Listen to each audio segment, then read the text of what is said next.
कभी आपने सोचा why rich people stay rich और पुअर पीपल स्टे पुअर?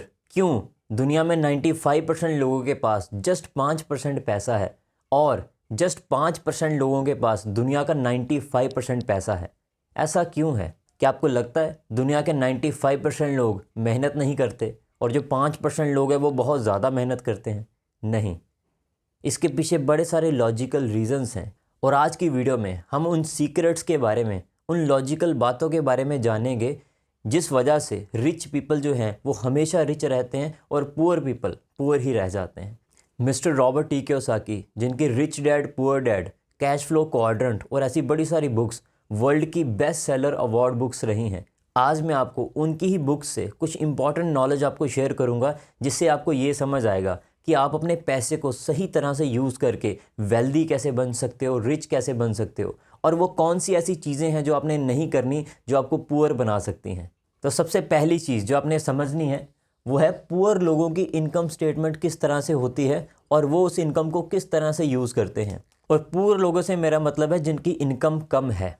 वो पर्सन कोई ना कोई जॉब कर रहा होगा, उसको उस जॉब से सैलरी आती है और उस सैलरी को वो अपने एक्सपेंसेस के लिए यूज़ करता है। मतलब जो पैसा उसको आया वो उसने अपना सारा, अपने जितने भी एक्सपेंसेस हैं उसमें यूज़ कर लिया। रेंट में, फूड में, कपड़ों में, ट्रांसपोर्ट में और कुछ टैक्सेस में सारे पैसे उस पर्सन के यूज़ हो गए। अब उस पर्सन की इनकम कम है और जितनी इनकम उसकी आ रही है वो सारी चीज़ें, उसके जो भी इंपॉर्टेंट एक्सपेंसेस होते हैं उसमें उसकी सारी इनकम खर्च हो जाती है और उसके बाद उसके पास कुछ नहीं बचता। अब हम बात करते हैं मिडिल क्लास की। मिडिल क्लास जो होती है उसके पास थोड़ा सा ज़्यादा पैसा होता है पुअर से, जिसके पास सैलरी ज़्यादा आती है, जिसकी इनकम थोड़ी सी ज़्यादा हो सकती है। अब इस पे क्या होता है, ये भी ज़्यादातर जॉब करते हैं, तो जॉब से जो भी इनको पैसा आता है एज अ सैलरी, उसको ये सबसे पहले अपनी लाइबिलिटीज़ पे खर्चते हैं।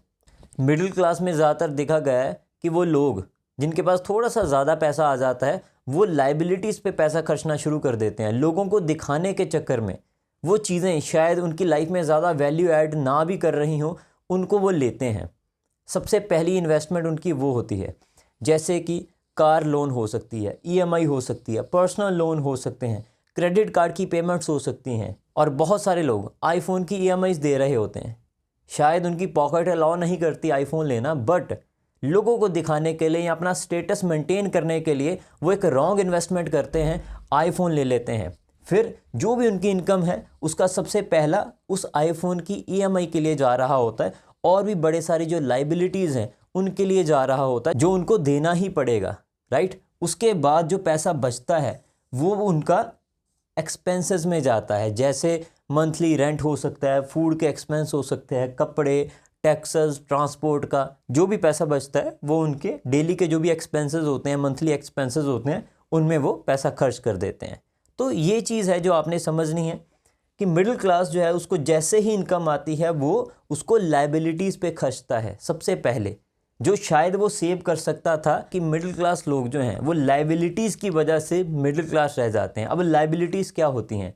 लाइबिलिटीज़ एक ऐसी चीज़ होती है जो हर महीने आपकी जेब से पैसे निकाले, जैसे कि कोई ईएमआई है या कोई ऐसी चीज़ जिसमें हर महीने आपको पैसे देने पड़ रहे हैं, that is called liabilities.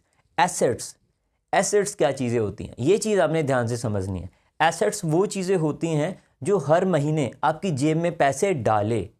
Maximum time यही देखा गया है कि जो भी पर्सन मिडिल क्लास है, जिसके पास थोड़ा सा ज़्यादा पैसा आ जाता है, वो मिडिल क्लास इसीलिए ही रह जाता है क्योंकि जितनी भी उसको इनकम आ रही है as a salary, as a income, वो उसको लाइबिलिटीज़ में खर्च कर देता है और जो भी थोड़ा सा पैसा बचता है उसके बाद वो उसके जो भी एक्सपेंसेस होते हैं उसके लिए खर्च कर देता है। और बड़ी बार ऐसा देखा गया है लाइबिलिटीज़ की चक्कर में उसके जो पर्सनल एक्सपेंसेस होते हैं वो भी वो वियर नहीं कर पाता, फिर उसके लिए लोन्स, ईएमआई, उसके चक्कर में फंस जाता है लाइबिलिटीज़ की वजह से। ये चीज़ आपने ध्यान से समझनी है। नेक्स्ट, अब बात करते हैं रिच लोगों की कि वो किस तरह से इनकम अर्न करते हैं और उसको किस तरह से इन्वेस्ट करते हैं। सबसे पहली चीज़ जो आपने समझनी है वो ये कि रिच पर्सन जो होते हैं उनको पैसिव इनकम मिलती है। पैसिव इनकम मतलब एक ऐसी इनकम, अगर वो काम ना भी करें तो भी उनको इनकम आती रहती है। जैसे कि एक मिडिल क्लास और पुअर को हमेशा काम करना ही पड़ता है, अगर वो काम ना करे तो उसको इनकम नहीं आती, राइट। अब रिच पीपल को हमेशा इनकम कैसे आती है? बिकॉज वो अपने एसेट्स बनाते हैं। एसेट्स मतलब ऐसी चीज़ें जो हर महीने उनकी जेब में पैसे डालती हैं, अगर वो काम करे चाहे ना भी करें। जैसे कि रियल एस्टेट, कोई ऐसी प्रॉपर्टी बाय कर ली जिसको वो रेंट पे चढ़ा सकते हैं। बिजनेसेस में इन्वेस्ट कर सकते हैं, प्रॉपर्टीज़ ले सकते हैं, स्टॉक्स, गोल्ड और ऐसी बड़ी सारी चीज़ें जिसकी प्राइस बढ़ती चली जाती है। तो बेसिकली वो ये चीज़ें बनाते हैं और यही चीज़ें होती हैं जो उनको इनकम दे रही होती हैं। तो बेसिकली वो अपने एसेट्स बनाते हैं और उनके एसेट से ही उनको जो है वो इनकम जा रही होती है, सबसे इम्पॉर्टेंट चीज़। और उनकी लाइबिलिटीज़ बहुत कम होती हैं, अगर होती भी हैं credit card loans, home loans, और उन चीज़ों को भी वो इस तरह से बनाते हैं कि वो भी उनके बिज़नेस में बेनिफिट ही करती हैं, उनको टैक्स बचाने में हेल्प करती हैं और बड़े सारे बेनिफिट्स देते हैं। तो बेसिकली जो एक सही मायने में रिच है वो कभी भी अपना जो पैसा है वो लाइबिलिटीज़ पे नहीं खर्चेगा, वो अपना पैसा पहले एसेट्स पे खर्चेगा कि एसेट्स वो बनाएं, फिर जब एसेट्स बन गए तो एसेट्स ही उसको इनकम अर्न करने में हेल्प करते हैं, एसेट से ही उनको इनकम आती है। अब एक रिच पर्सन को किस तरह की इनकम आती है? उसको इंटरेस्ट आ सकता है उसके बिजनेस से, उसको रेंटल इनकम आ सकती है, उसको रॉयल्टीज़ आ सकती हैं, उसने हो सकता है कोई बुक लिखी हो या कोई ऐसी चीज़ बनाई हो जिससे उसको रॉयल्टी मिले।